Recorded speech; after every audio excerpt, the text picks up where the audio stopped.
Vous allez voir l'incrédule, si vous cherchez, vous allez voir, il dit que moi j'ai écrit un. Il met l'incrédule, et l'incrédule plutôt.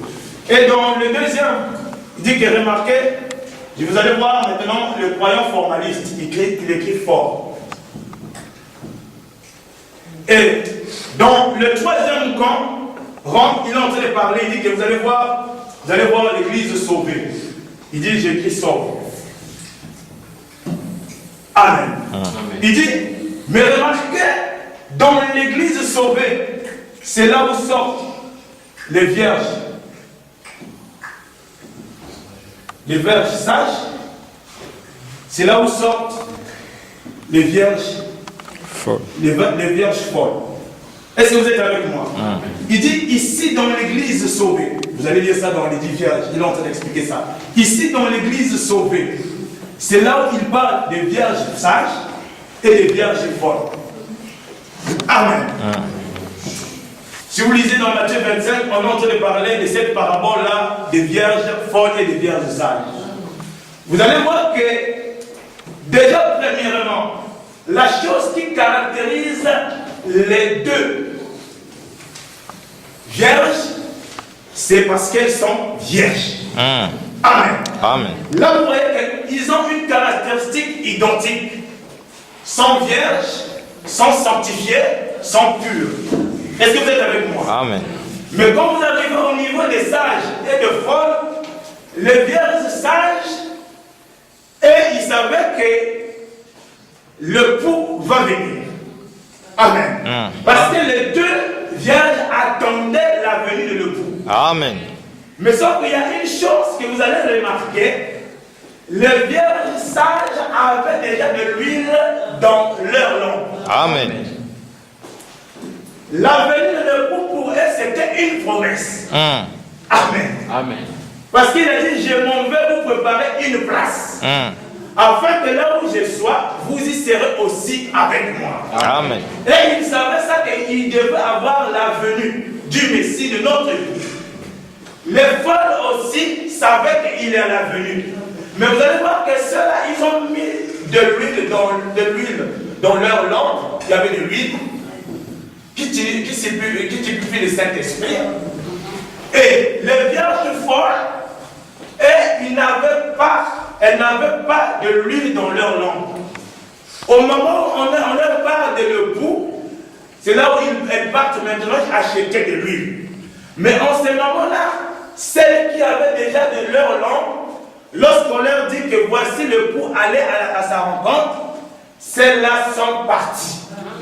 Est-ce que vous êtes avec moi? Amen. Mais quand nous parlons du Saint-Esprit ici, il s'agit de la révélation. Amen. C'est le Saint-Esprit qui révèle la parole.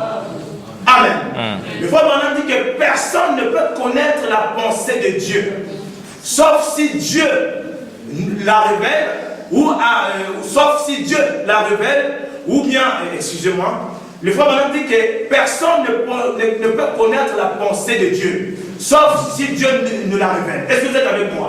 Donc, ça ne peut devenir par le Saint-Esprit pour avoir la révélation. Donc, en ayant le Saint-Esprit en toi, voilà pourquoi il dit qu'il faut que moi j'ai mon âme, afin que le Saint-Esprit vienne. Le Seigneur l'appelle le révélateur. Donc, c'est le Saint-Esprit qui révèle. Et quand nous parlons du Saint-Esprit, on parle du vrai Saint-Esprit chez le croyant. Est-ce que vous êtes avec moi? Mais celles qui n'avaient pas le Saint-Esprit pour elles, amen. Pour elles, il y avait un problème. Pas de révélation. Mais vous allez voir, les deux sont des églises. Est-ce que vous êtes avec moi? Donc, pour vous dire qu'aujourd'hui, il y a 3 facteurs qui font que nous puissions manquer nos promesses en ces derniers jours. Manque de révélation, l'aveuglement, l'incrédulité ou soit l'ignorance. Est-ce que vous êtes avec moi? Amen. Que Dieu vous bénisse si vous me suivez. Amen. Donc, ici, j'essaie de vous montrer le manquer les promesses de son temps.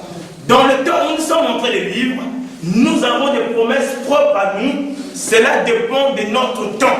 Amen. Et nous avons des promesses. Mais le Père va nous dire aujourd'hui, regardez avec la promesse de l'enlèvement.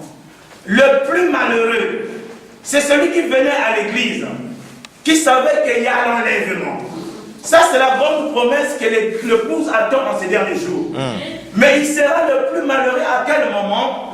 Lorsque cette promesse s'accomplisse, il y a eu l'enlèvement et il ne s'est pas rendu compte qu'il y a eu un enlèvement. Amen. Voilà le plus malheureux. Donc, on vous dit que le plus malheureux, c'est celui qui va manquer cette promesse pour son âge, pour son temps. Amen. Amen. Que Dieu vous bénisse, vous me suivez. Amen. Amen. Donc, ce que j'essaie de vous faire remarquer encore, vous allez voir que les frères Branham dit quelque chose en ce qui concerne la révélation. Concernant l'aveuglement, dans Allumer la lumière, il dit que cette glorieuse promesse est pour aujourd'hui. Le monde est aussi aveugle que possible. Cependant, il y a un, vous me verrez. Et c'est ce que nous essayons d'avoir aujourd'hui. Ce qu'il faut au plein évangile, c'est manifester Jésus-Christ dans la puissance de sa résurrection et dans toute la plénitude de ses promesses, afin que le Saint-Esprit manifeste ses promesses que Dieu a promises et le rendre réel. Il le fera, oui, messieurs. Est-ce que vous êtes avec moi? Amen. On va continuer. Il dit ceci, n'établis pas sur ton intelligence. Il dit, pourquoi les pharisiens étaient-ils aveugles? Qu'est-ce qui les rendait si aveugles? C'est parce qu'ils refusaient d'accepter la révélation ou la confirmation de la parole. Et c'est pour ça aujourd'hui que les églises sont aveugles, c'est parce qu'elles refusent d'accepter la révélation. Alors même que la confirmation est donnée, bien que la parole le dise, que c'est révélé et que c'est ensuite démontré, elles refusent quand même de l'accepter. Donc vous allez voir, aujourd'hui étant chrétiens, en ces derniers jours, nous avons des promesses à nous. Mais le plus grand malheur, ou bien le malheureux, c'est celui qui va manquer ses promesses. Amen. Parce que pourquoi? Le chef-d'œuvre épouse, le chef-d'œuvre qui est Christ, le pou avait des promesses. Ces promesses sont accomplies en lui. Amen. De la même manière que cette épouse de l'époux est sortie l'épouse, elle aussi, elle a des promesses pour elle, pour son temps. Amen. Mais ce que j'essaie de rappeler aux chrétiens aujourd'hui, nous qui avons créé ce message, nous voyons qu'il y a la révélation. Mais quand tu manques cette révélation, quand tu relis la parole de Dieu, tu vas voir que tu vas manquer les promesses de son temps. Et je pense que c'est la personne qui sera le plus malheureux ici sur la terre. Parce que tu attendais un enlèvement. Mais l'enlèvement a eu lieu sans que tu n'en rendes compte qu'il y a eu un enlèvement. Amen. Mais les choses se passeraient toujours de la même façon, parce que c'est la façon de Dieu de faire les choses. Amen. Amen. Amen. Que Dieu vous bénisse. Je m'arrête par là. Je crois que Dieu vous bénisse.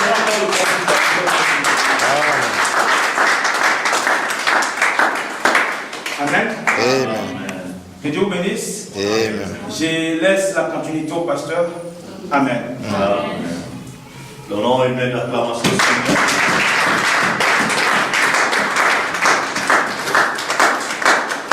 Amen. Manquer la promesse du temps. Amen. En effet, c'est un sermon très très capital. Amen. Nous pouvons beaucoup parler de chef-d'œuvre et pour chef-d'œuvre et tout. C'est exactement comme disaient les prophètes. Quand il dit que le médecin peut faire le diagnostic pour un malade, quelqu'un peut être malade, il est allé chez le médecin a fait le diagnostic, il a trouvé la maladie, il a prescrit une ordonnance. Amen.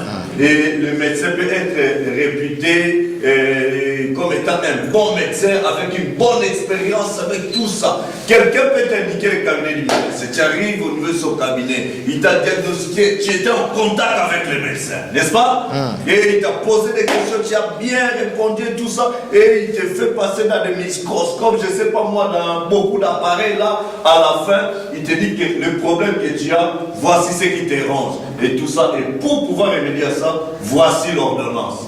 Tu prends l'ordonnance, tu vas à la pharmacie, n'est-ce pas? Amen. Tu achètes même le produit. Tu reviens à la maison, tu ouvres le produit, tu commences à regarder, comment on appelle ça, mode d'emploi. Amen. Tu peux connaître, ah non, tel médicament est efficace, ça soigne ça, ça soigne ça. Tu peux mémoriser tout ce qui est le mode d'emploi, mais tant que tu ne prends pas le médicament pour l'avaler, tu vas mourir avec la maladie. Amen. Amen. Pourquoi? Parce que tu as la connaissance de tout ce que le médicament fait pour soigner la maladie.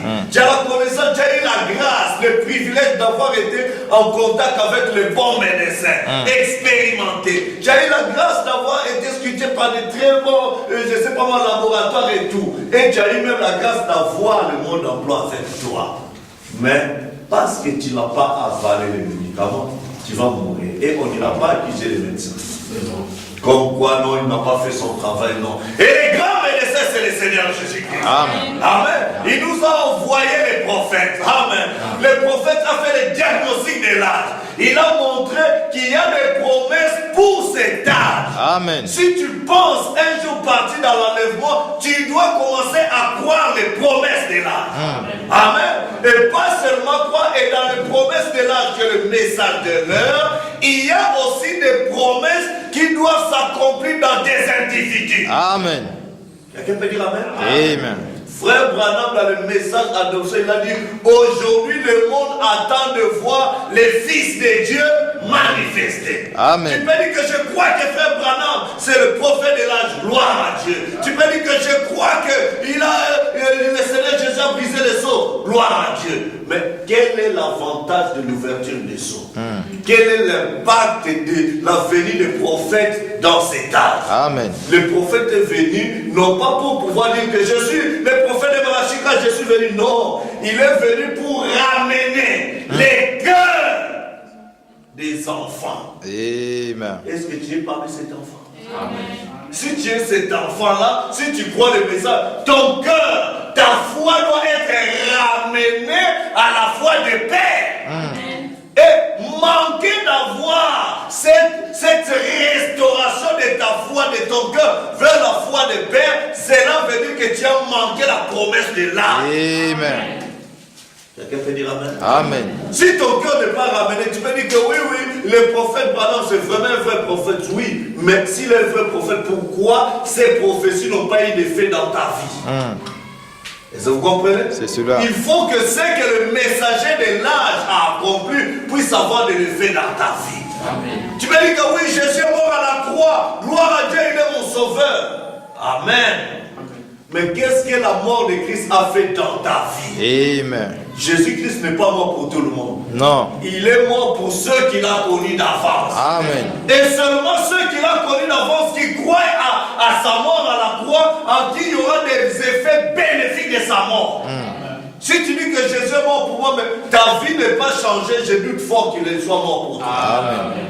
Il faut qu'il puisse faire quelque chose dans ta vie. Alors tu diras vraiment ce qu'il a fait, c'était pour moi. Amen. Et si tu dis que ce message est pour moi et que je suis l'épouse de Christ, ce que Christ est venu faire aujourd'hui doit se manifester dans ta vie. Amen. Quelqu'un peut dire Amen à ça? Amen. Manquer l'objectif des promesses de l'âge, ça veut dire que tu as tout perdu. Tu as perdu ton temps de transport pour aller à l'église, tu as perdu ton temps d'aller donner des offrandes, et je ne sais pas moi, chanter, crier des nuits de prière, tu as tout perdu. Vous savez pourquoi les vierges folles sont appelées folles? Parce qu'il leur manquait la sagesse. Est-ce que vous le savez? Amen. La sagesse vient de la tête. La tête. Est-ce que vous voyez la tête? Amen. C'est la chose qui les a manqués parce que les cris de minuit, c'est Malachie 4. Amen. Quand Malachie 4 a crié, voici l'époux, allez à sa rencontre. Amen. Amen. Amen. La voix disait que l'époux est déjà là. Maintenant, c'est à vous de marcher, d'aller vers la rencontre. Amen. L'époux est quelque part, mais la lumière devait vous conduire. Or, sa parole et la lumière sur notre sentier. La lumière du soir de Malachie 4 était là. Les vierges sages ont cru que oui, l'époux est là. Il est venu et que nous devons utiliser la parole du prophète, les citations du prophète, marcher avec pour pouvoir aller rencontrer l'époux. Amen. Parce que nous croyons qu'il est déjà là. C'est seulement ceux qui ont cru qu'il était là qui ont marché pour aller les rencontrer, ils sont entrés dans la salle de noces. Mais les autres, c'était maintenant des moments de débat. Donc voilà, il est ton Saint-Esprit. Est-ce que vraiment le Saint-Esprit, ça peut m'aider? Et non, l'épouse, la Vierge sage disait, non, je ne veux pas de débat. Ça, c'est l'âge maintenant où chacun doit avoir une expérience personnelle. Moi, j'ai besoin de peu de lumière que j'ai, de peu de l'expérience que j'ai, avec la parole que j'ai crue, pour pouvoir aller rencontrer mon Seigneur. Maintenant, tu me cherches à vérifier si je dois partager avec toi ceci, ce n'est plus le temps pour ça. C'est le temps où je dois conserver de l'huile. L'huile doit être dans les vases de chaque croyant pour rencontrer son Seigneur. Amen. Et l'huile, frère, pendant qu'il c'est le Saint-Esprit. Tu ne peux pas avoir le Saint-Esprit tant que tu n'es pas justifié, tant que tu n'es pas sanctifié, tant que tu n'es pas nettoyé totalement. Et après, le Saint-Esprit entre. Quand ça rentre, c'est alors qu'on parle de la nouvelle naissance. Si tu dis que tu es justifié sans le Saint-Esprit, quelqu'un qui est justifié, c'est quelqu'un qui a déjà cru. Amen. Amen. Il n'a pas rejeté, mais il a cru. Mais il est encore lié par la souillure du péché du monde. Il est encore lié par tout ça. Alors tant que tu n'es pas encore séparé totalement de toutes ces choses, tu dois te nettoyer pour que le Seigneur entre dans les cœurs. Quand il entre dans les cœurs, ça veut dire qu'il a déjà bien façonné, il a poli correctement les chefs-d'œuvre. Maintenant lui-même il entre. Amen. Au moment où Michel-Ange, lui il a dit, parle. Michel-Ange avait passé de souffle, de vie pour pouvoir faire parler son statut. Mais nous avons un ange puissant, le grand Michael. Amen. Amen. Notre Seigneur Jésus-Christ est le tout-puissant. Quand il t'a justifié, il t'a sanctifié, et il vient maintenant pour introduire son souffle en toi, c'est lui qui va souffler, recevoir l'esprit. Amen. Amen. Quand son esprit va entrer en toi, tu deviendras une statue vivante. Amen. Une idole vivante. Frère Branham dit dans la statue de l'homme parfait, tu deviens ce moment-là le Dieu vivant marché dans tes pieds. Amen. Amen. Tu deviens un petit Christ. Et c'est ce que Dieu veut voir aujourd'hui. Amen. Dieu veut voir des messiettes, une épouse messiette en train de marcher sur la terre. Quelle est cette épouse? C'est celle qui est remplie de l'esprit, remplie de ses vertus. Celle qui connaît les promesses de son temps.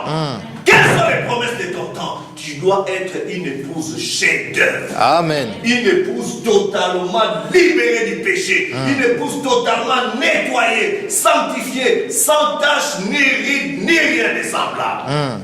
Amen. Amen. On dit, est-ce que tu crois que Jésus est mort à la croix? Oui, je crois ça. Est-ce que tu crois que c'est Jésus est mort à la croix? Il a envoyé son prophète aujourd'hui, selon Malachi 4. Oui, je crois ça. Est-ce que tu crois que c'est Jésus qui est mort à la croix, qui a envoyé son prophète, celui qui vient, celui qui descend conformément à Apocalypse 10 pour briser le sceau? Oui, je crois ça. Je veux dire que tu crois que c'est même Jésus, il est le Fils de l'homme qui a été manifesté dans la chair humaine aujourd'hui. Tu dis oui, je crois ça. Ça, ce sont les promesses de l'âge. Quand on continue, on dit, est-ce que tu crois que le même Jésus a dit, dans les derniers jours, je répandrai mon esprit sur toute chose. Après avoir restauré tout ce que les gazam, les asiles, les gérés ont dévoré, croyez-vous que Dieu dit que vos fils auront des visions? Amen. Les vieillards auront des songes et vos jeunes gens auront des visions. Amen. Amen. Oui, je crois ça. Alors quand tu crois ça et que lui-même il envoie son esprit en toi, ça c'est là, ce que tu croyais devient manifeste en toi. Quand tu parles, ce n'est plus toi qui parles, mais c'est la divinité qui parle. Amen. Parce que la vision est devenue unie avec toi. Amen. Frère Branham a dit, ce qui était une vision, une prophétie à 3 ans, aujourd'hui, ça devient une dans l'histoire. Amen. Pourquoi c'était une vision et la vision était manifestée. Et aujourd'hui, dans l'ouverture des sceaux, Dieu vient maintenant pour pouvoir donner à chaque fils et chaque fille de Dieu aujourd'hui des visions. Tu dois avoir la vision de pourquoi tu as cru le message. quel est le modèle, quelle est l'inspiration qui est derrière toi que tu es en train de suivre en croyant ces messages?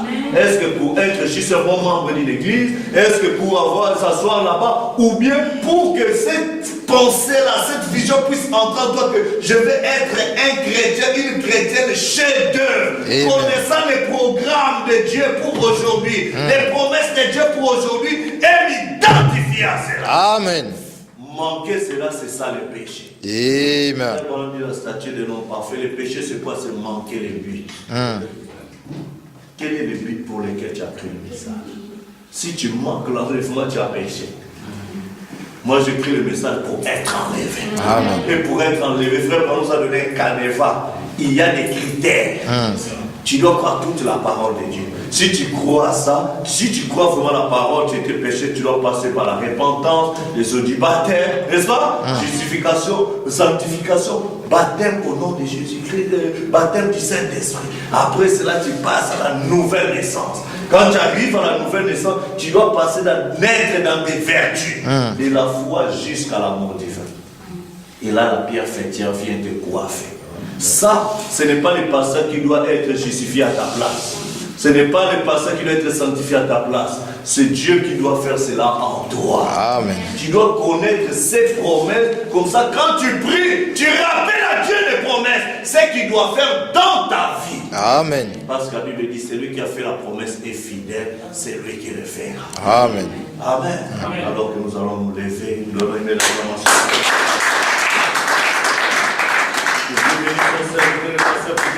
Sincèrement, nous allons prier que Dieu crée en moi un vrai cœur pur, qui me donne un esprit bien disposé, afin que ces promesses pour cet âge, je ne puisse pas le manquer. Et je puisse mieux ruminer cela.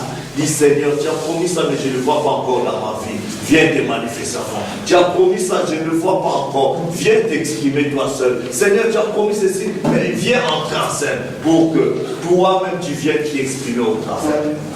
Disons Amen. Amen. Et en moi un cœur pur, ô Seigneur,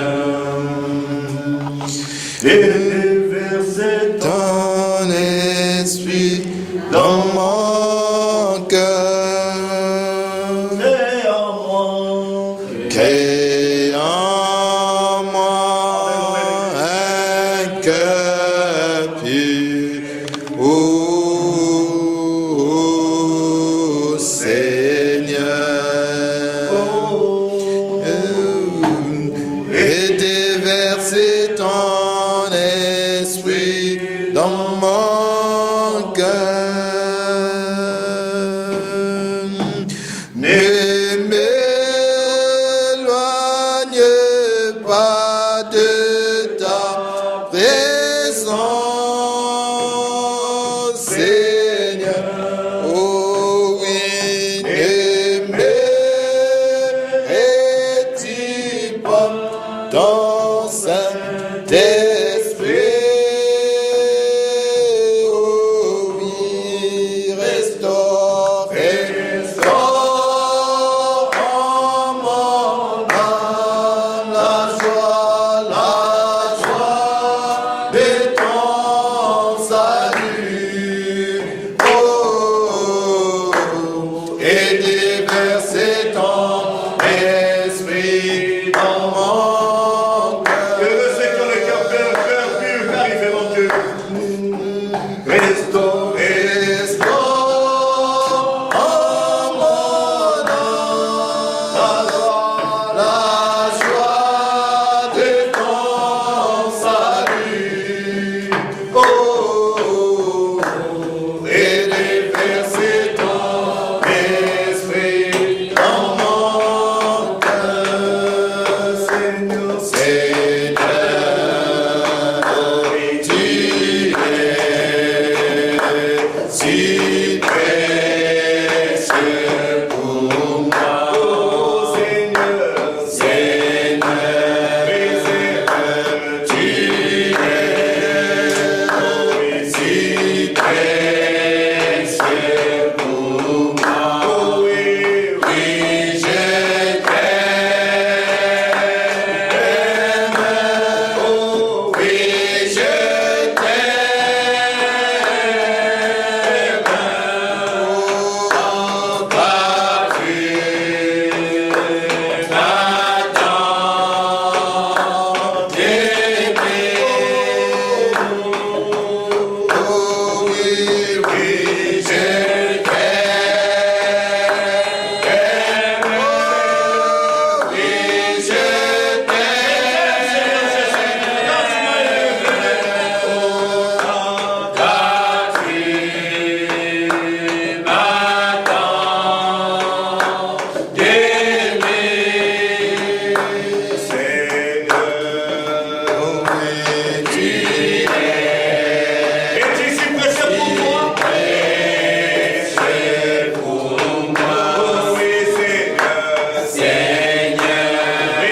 Les promesses de l'âge pour moi, Seigneur. You love me. Oh, gloire à toi, Seigneur. Alléluia. Si précieux pour moi, Seigneur, Seigneur. Tu es si précieux pour moi. Oui, je t'aime. Oui, je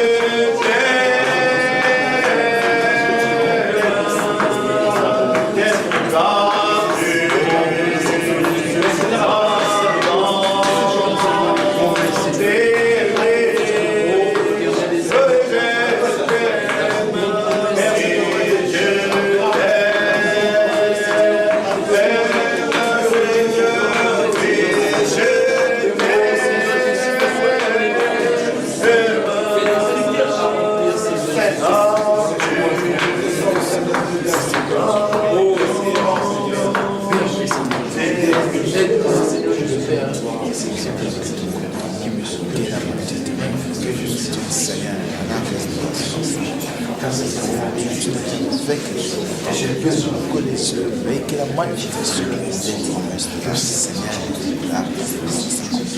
que je sois compté. Seigneur, je veux voir que chacun d'entre elles être réellement manifeste, être au réellement manifeste de ta grâce, de ta grâce,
notre Père et notre Dieu, toi qui es souverainement élevé, toi le Jéhovah de l'Ancien Testament, qui est le Seigneur Jésus-Christ du Nouveau Testament. Amen. Toi le El et la Elohim, toi qui as quitté la grande pensée éternelle en devenant le Logos. Amen. Et du Logos, tu te fais chair en la personne du Seigneur Jésus-Christ. Et de la personne du Seigneur Jésus-Christ qui est mort, enseveli, qui est ressuscité, qui est monté au ciel intercédant pour nous. Et en ces temps du soir, tu as fait des promesses pour notre temps. Tu as dit, comme l'éclair part de l'Orient et se montre en Occident, ainsi sera le Fils de l'homme en son jour. Tu as dit, ce qui arrivera du temps de Noé arrivera de même au jour où le Fils de l'homme se révélera. Ce qui arrivera du temps de l'autre, ça arrivera de même. Du temps de Sodome et Gomorrhe, tu nous as montré toutes ces choses. Et aujourd'hui, par ta grâce, tu nous as ouvert les yeux pour voir Malachie 4 s'accomplir, pour voir Luc 17:30 s'accomplir, pour voir Apocalypse 10 s'accomplir, pour voir Hébreux 13:8 s'accomplir, Jean 14 et 12, Zacharie 14, au temps du soir, il y aura la lumière. Tu nous as ouvert les yeux pour voir, alors que Laodicée est aveugle, Seigneur. Tu nous as ouvert les yeux pour voir que tu nous as envoyé les prophètes au travers de ton messager William Branham. Tu l'as envoyé de cet esprit et tu t'es manifesté puissamment, confirmant ainsi tes promesses. Toi-même le Fils de l'homme, tu as été manifesté, tu as brisé le sceau, tu t'es laissé photographier dans la nuée de gloire, Seigneur Jésus, montrant que tu as accompli Apocalypse 10 pour pouvoir venir racheter, achever la rédemption, Seigneur, de ton épouse. Toi notre Goël, toi notre parent rédempteur, nous croyons que c'est toi qui es descendu en ce temps du soir. Nous croyons que c'est toi qui nous as révélé les 7 sceaux, dans lesquels les 7 tonnerres ont laissé entendre leur voix, afin de nous donner la grâce, Seigneur Jésus, pour la foi de l'enlèvement. Seigneur Jésus, Dieu Tout-Puissant, nous te disons merci. Mais après avoir reçu toutes ces promesses pour cet âge, nous savons que ces promesses ne doivent pas rester stériles. Mais ces promesses doivent avoir de l'effet direct dans nos vies. C'est pourquoi, Père, nous venons comme étant des enfants de Malachie 4, ceux dont la foi doit être ramenée à la foi de Père. Au travers du message que nous avons cru, nous te prions de nous ramener à l'évidence de ce que Pierre, Paul, oh Dieu, Jean-Jacques ont vécu, Seigneur. Car tu n'étais plus un Dieu historique pour eux, mais c'est toi qui agissais en eux. Seigneur, Marc et 16 étaient en action. Car ils savaient que tu n'étais plus un Dieu mort, mais un Dieu ressuscité, un Dieu vivant. Et c'est toi qui opérais au travers d'eux. Père, laisse qu'au travers de la même révélation, que toi, Jésus-Christ, qui est le même hier, aujourd'hui, pour toujours, qui est sorti de l'histoire par Malachie 4, oh Dieu, que tu sors encore de l'histoire dans nos vies, car aujourd'hui nous sommes comme des Élysées à côté, Seigneur d'Élie, oh Dieu bien-aimé, avec la même, oh Dieu, double portion de l'esprit d'Élie. Père éternel, puisse ton Esprit Saint puisse se saisir de chaque croyant ici présent qui a cru à la promesse de l'heure, qui ne veut pas manquer cette promesse, mais qui va saisir cela, afin que toi-même, tu deviens réel, car c'est l'objectif de William Branham. Ce n'était pas de former un groupe ou une organisation, mais amener les gens à devenir de nouvelles créatures en Christ, ceux qui ont une relation spirituelle véritable. Oh Dieu, et qui deviennent des distributeurs de sa puissance. Amen. Seigneur, entre en scène dans chaque croyant qui a levé sa main avec une requête derrière sa main. Que ceux qui sont entrés ici malades soient guéris au nom du Seigneur Jésus. Amen. Et que tout mauvais esprit qui a lié tes enfants par les péchés, au nom de Jésus, sortez de ce peuple. Amen. Car c'est le peuple racheté du Seigneur Jésus. Amen. Dans leur esprit, ces péchés d'obsession, de convoitures, de sourire charnel puissent les quitter au nom de Jésus. Amen. Alors qu'ils ont cru la vérité, la parole, que cette vérité les libère maintenant et qu'ils deviennent de fils et de filles de Dieu.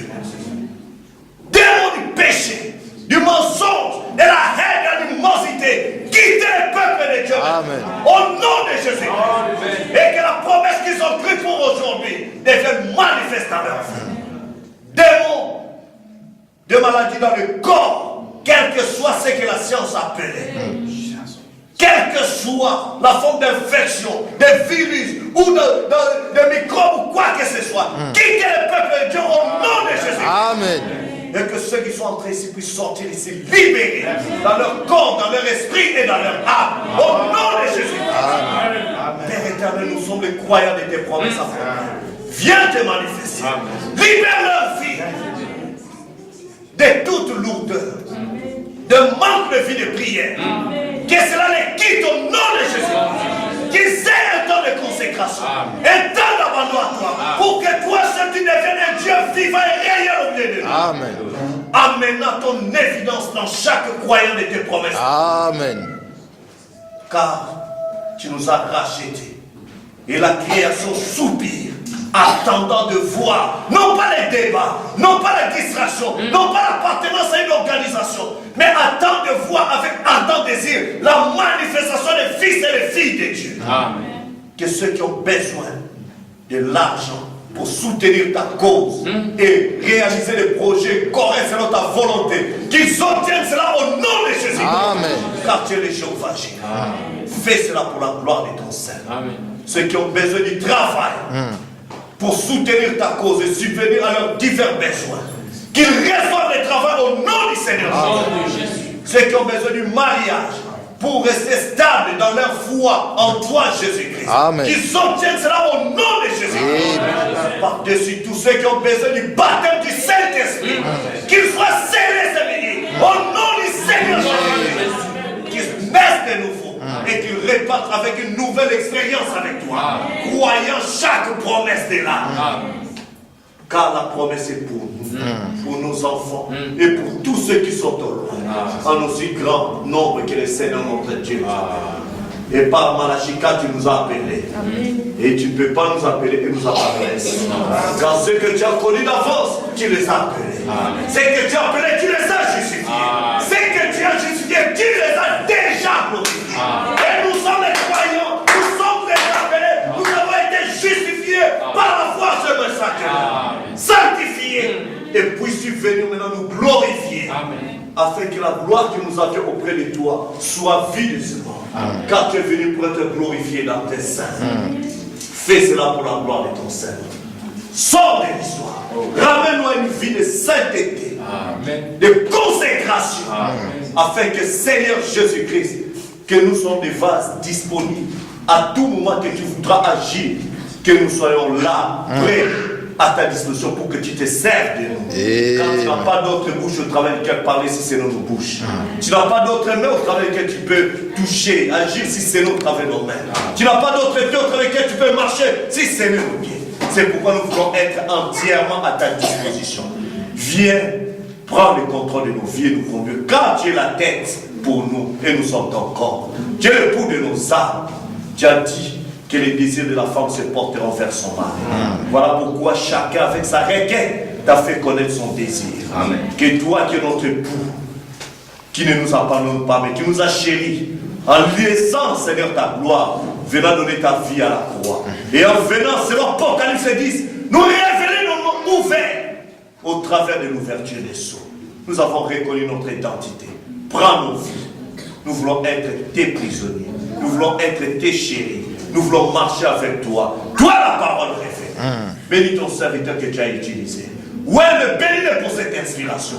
Et que, Seigneur, tu le remplisses encore davantage. Oh Dieu, de sorte que ta parole qui est sortie ne puisse pas sortir et retourner vers toi sans pour autant tel le but pour lequel il est sorti. Mais que cela amène des sémences de vie à ton peuple pour la gloire de ton Seigneur. Bénis partout se trouvent tes serviteurs. Je peux pour frère Ben qui est là-bas, Seigneur qui est allé prêcher, puisse le ouvrir et l'utiliser puissamment pour le peuple de Rabat. Bénis Seigneur tous tes serviteurs, partout se trouvent les pouces réunis, écoutant ta parole, au travers des Éphésiens 4. Ouais, bénis les richement, Seigneur. Bénis la famille du prophète Julian Maron, tous tes serviteurs qui travaillent pour l'enfance de ton royaume. Bénis Seigneur ton peuple. Nous les bénissons et prions que tu leur accordes la victoire face à leurs adversaires. Dans le nom du Seigneur Jésus. Cette semaine qui s'annonce, Seigneur, tu connais l'affaire avant le commencement. Donne-nous la victoire. Tous ceux qui vont au travail, à l'école, au Dieu, marcher dans d'autres activités, donne la réussite et que le plan de l'ennemi soit détruit maintenant au nom de Jésus. Amen. Et que ton sang court. Nous éloigner de tout, convoiter la chair, convoiter les yeux, l'orgueil de la vie, mensonge, tous les restes, soit détruit, mais que ta sainteté puisse demeurer. C'est alors que tu as dit que cette parole ne s'éloigne pas de ta bouche, médite dans le tes jours, afin que tu réussisses dans tout ce que tu entreprends. Donne-nous du courage, la foi, oh Dieu, le zèle, pour croire et vivre ce message que nous croyons. afin que nous puissions te voir sortir de l'histoire et te manifester puissant. Béni sois-tu. Bénis nos enfants. Bénis ceux qui vont à l'école pour voir leur devoir.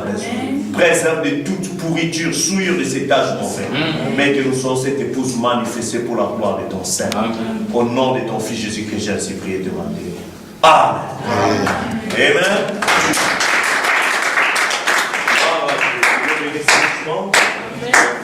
Notre réunion vient de terminer. Dieu voulant, nous allons nous retrouver le mercredi. J'aimerais savoir où se tiendra le culte le mercredi prochain.